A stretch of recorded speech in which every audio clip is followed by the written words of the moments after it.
Hey guys, it's Shay. Welcome back to my channel where you'll see vlogs, motherhood, lifestyle, and career content.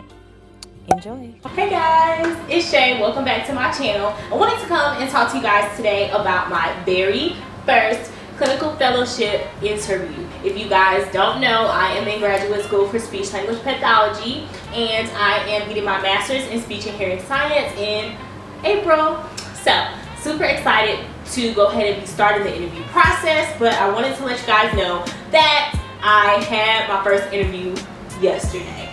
So yes, February the 24th, so a whole 2 months before graduation, I had my first interview and it went awesome! So I got the job. I just wanted to kind of let you guys know how that process went and give you guys some tips. First tip is be available to interview as soon as possible. So they offered me the opportunity to interview yesterday or Friday.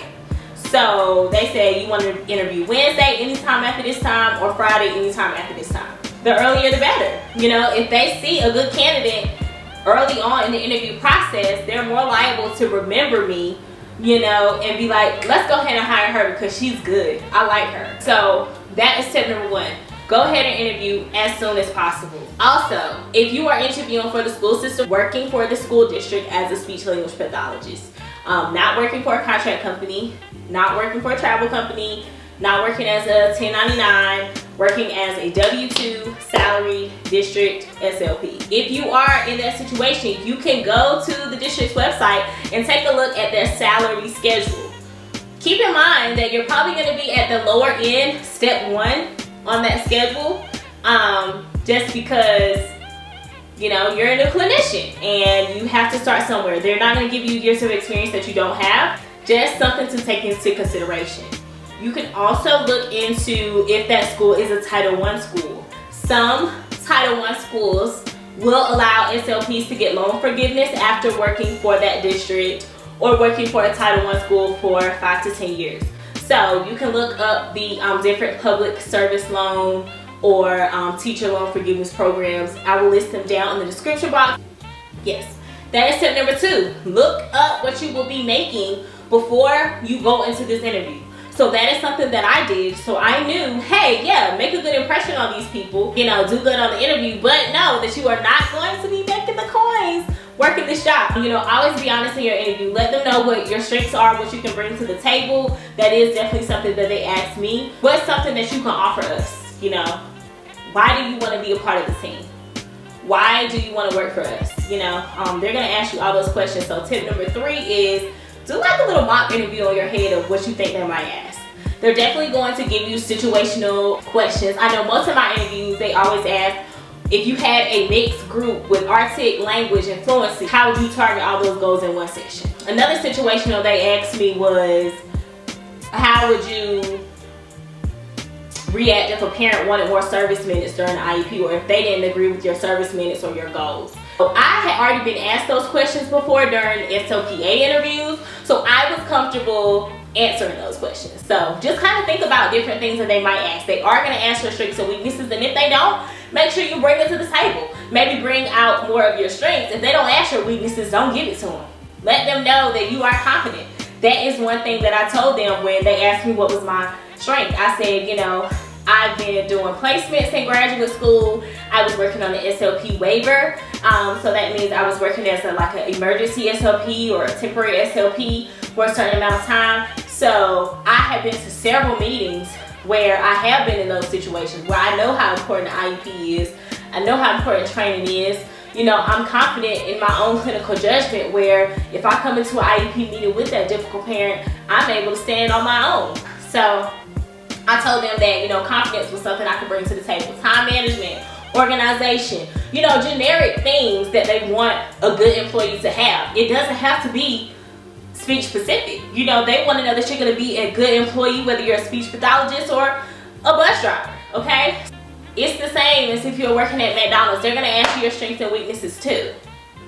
So, come on, y'all. Come with the heat. Tip number 4 is make sure that you thank them for their time. Show a little bit of your personality. Tell them about your experience, but also tell them that, you know, with all that being said, I do appreciate you guys taking the time to interview me today. Just like little small things like that to show, hey, I've got a good personality, I got experience, and I have hospitality. I have that Southern hospitality that you need, even if you aren't from the South, okay?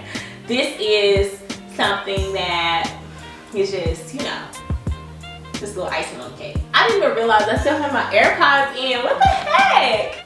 Anyway, show them your personality. That's what they want to see.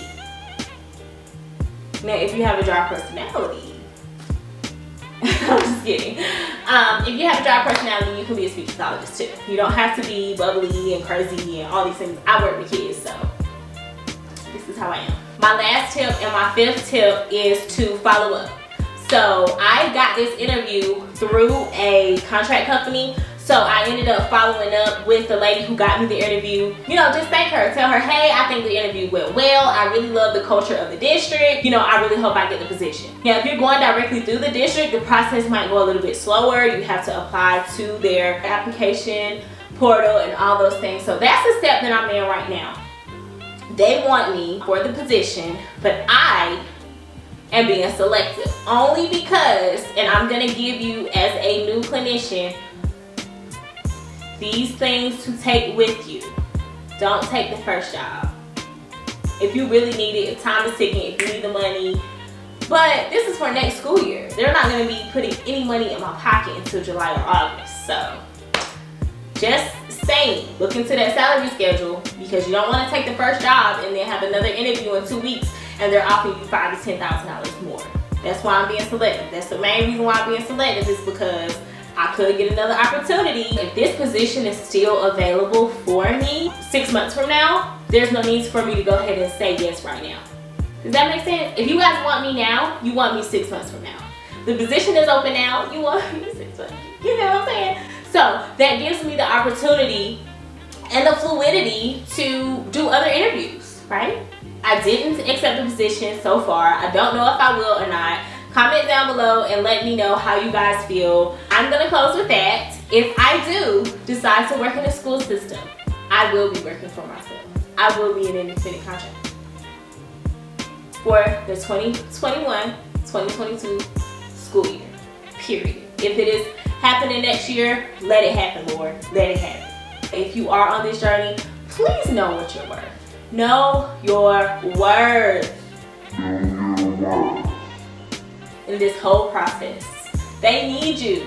They need us as speech language pathologists. So y'all pray for me that that's where I'm headed next year. And if not, I'll be taking this position to work for the district and just doing my clinical fellowship and then moving on about my business, my personal business, my LLC.